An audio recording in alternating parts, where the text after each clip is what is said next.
En termes de bâtiments et d'ouvrages remarquables, ces 20 dernières années ont été marquées par une course à la hauteur, à la vitesse et à l'esthétisme.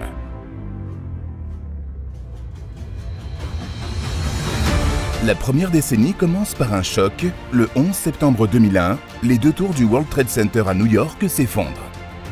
Le 3 novembre 2014 sera inaugurée en ce lieu une nouvelle tour, haute de 534 mètres, le One World Trade Center, appelé aussi la Freedom Tower. La tour, c'est le bâtiment signal par excellence, et des tours pendant ces 20 ans, il y en aura. Comme par exemple la Tokyo Skytree en 2012, la Shanghai Tower en 2015 ou encore le Ping An Finance Center à Shenzhen en 2017. Culminant à 828 mètres, la plus haute tour du monde à ce jour est la Burj Khalifa, inaugurée le 4 janvier 2010 à Dubaï, aux Émirats Arabes Unis. Signal parmi tous les signaux, le bâtiment s'affiche avec fierté. Œuvre construite tout aussi emblématique, le bâtiment culturel fait la fierté et la dynamique des villes et ses œuvres d'art se multiplient. Les grands musées ouvrent des antennes en province ou à l'autre bout du monde, la culture s'affiche, les lignes s'imposent, ondulent, les matériaux se subliment et les grands noms de l'architecture affirment leurs gestes. Les grands rendez-vous sportifs mondiaux permettent aussi à la ville ou au pays hôte de s'offrir un équipement sportif à la hauteur de l'événement. C'est ainsi que parmi les ouvrages incontournables, il ne faut pas oublier les stades mythiques qui ont vu le jour, signés des plus grands noms de l'architecture, comme le fameux nid d'oiseau des architectes suisses Herzog et de Meuron, né à Pékin pour les JO de 2008. Afin de redynamiser les territoires en accélérant la mobilité des Français, ces 2 décennies sont aussi marquées par de grands projets côté infrastructure, avec notamment le déploiement des lignes à grande vitesse en métropole. Fruit du mariage parfait de l'architecture et de l'ingénierie, le viaduc de Millau est mis en service le 16 décembre 2004. Il est sans conteste l'un des projets les plus emblématiques de ce début de siècle, tant par ses prouesses techniques, technologiques et architecturales que par l'aventure extraordinaire qu'il a représentée pour tous ceux qui ont mené ce projet. Lors de notre première visite avec Jean-Pierre Martin, qui était le directeur des travaux du béton, nous sommes allés sur place le soir, un jour de printemps de 2001. Et on s'est mis sur la culée sud, au droit de la culée sud, et on a regardé de l'autre côté, là où allait arriver le viaduc. Et ensemble, on s'est dit que c'était beau, mais c'était quand même loin. Comment désenclaver le Massif central? C'est de cette question qu'est né, dès les années 80, le projet de l'autoroute A75. Je suis Jean-Claude Mutel. J'ai travaillé très longtemps chez Eiffage, à peu près 50 ans. J'ai commencé en bas de l'échelle et j'ai terminé comme le directeur des grands projets. Sur le viaduc de Millau, donc j'étais l'adjoint du directeur général de la compagnie Eiffage du Millau, qui était le constructeur et le concessionnaire de cet ouvrage. Le choix du tracé de l'autoroute entraîne d'importantes discussions pendant de longues années. Donc les premières idées étaient de descendre un peu l'autoroute dans la vallée et de la faire remonter sur l'autre cause de l'autre côté.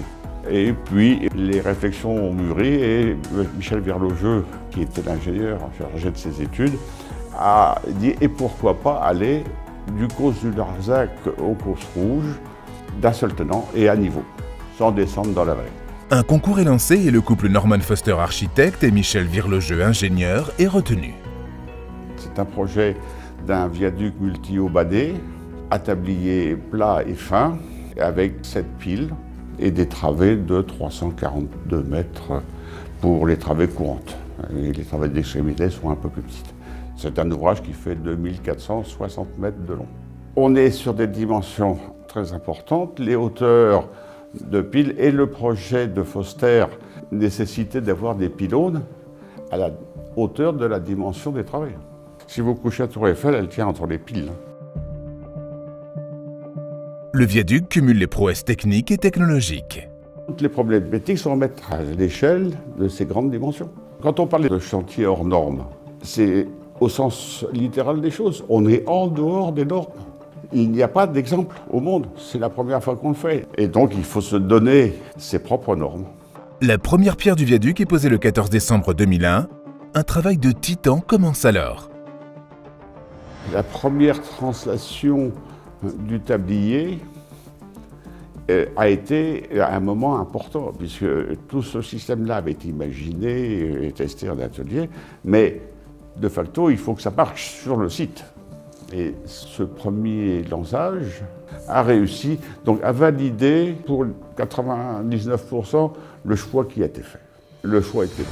17 lançages seront nécessaires jusqu'à permettre le 28 mai 2004 à 14h12 précise la jonction au millimètre près des parties nord et sud du tablier. La jonction, effectivement, ça a été un moment mémorable parce qu'on voyait bien qu'on était bon et qu'on allait arriver tout juste. Tout le monde était sur le pont, c'est le cas de le dire. Et le final a été d'une grande précision. On a réussi à éclater un magnum de champagne sans autre forme de procès, c'est tout. Et on a même eu le droit ce jour-là à la visite du Premier ministre de l'époque. C'est un chantier qui a été minutieusement préparé, qui a été conduit avec beaucoup de précision par tout le monde, par toutes les équipes, avec une excellente collaboration. L'installation des pylônes débute 24 heures après cette jonction. En 3 mois, tout est terminé. Le viaduc de Millau affiche au final plusieurs records à son actif. À son inauguration, il possède le tablier au banné le plus haut du monde et la pile de béton la plus haute qui culmine à 245 mètres, elle-même surmontée d'un pylône métallique qui porte la hauteur totale à 343 mètres au-dessus du sol. C'est une très grande aventure humaine, oui. On a eu la chance, l'honneur, le privilège d'y participer. Oui. C'est un ouvrage emblématique, il est emblématique, donc on y était, c'est tout. Ben oui, on est fiers de ce qu'on a fait. Quand on arrive, quand on prend un chantier comme ça, quand on a une responsabilité, quelle qu'elle soit, on ne sait pas tout, il faut travailler. Mais c'est pas parce qu'on ne sait pas qu'on ne va pas réussir. Voilà, il faut travailler. Et travailler ensemble, parce que ça, c'est aussi la clé de la réussite. On n'aurait pas eu des bonnes relations avec les interlocuteurs autour de nous, on n'aurait pas réussi. Ce chantier hors norme s'achève en décembre 2004 et est inauguré en présence du président de la République Jacques Chirac le 14 décembre, soit 3 ans exactement après la pose de la première pierre. Il est ouvert à la circulation 2 jours plus tard. Je prends l'autoroute A75 de temps en temps, comme tout un Français, et je passe avec plaisir. Ouais. Souvent, je m'amuse à faire demi-tour à la suivante sortie et m'arrêter à l'heure du viaduc. Oui, c'est toujours un plaisir, mais je vous invite à y passer autant que possible, c'est toujours magnifique. Il n'a jamais le même aspect, ce viaduc. Les reflets, la prise de lumière des différents éléments change sans arrêt et lui donne des aspects différents. Même pendant la phase construction, on avait plaisir à le voir. Il donne des aspects de lui avec l'éclairage, les nuages, changeant sans arrêt. Donc c'est magnifique.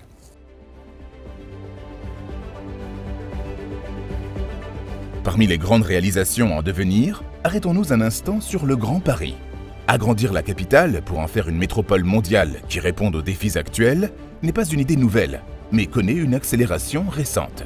Un nouveau projet, initié en 2008, donne ainsi naissance à la métropole du Grand Paris en 2016, sans compter qu'en 2024, la capitale recevra les prochains Jeux Olympiques. Que nous réserve encore l'avenir? La dernière décennie opère un tournant. Il est désormais moins question de virtuosité que d'être plus vertueux, et la transition énergétique passe davantage par de la réhabilitation. L'accent est mis sur le déploiement des mobilités douces et les transports moins émetteurs de gaz à effet de serre. Le tramway fait notamment son retour en ville. Le développement durable et l'urgence climatique bouleversent les approches constructives et il convient désormais de montrer patte verte.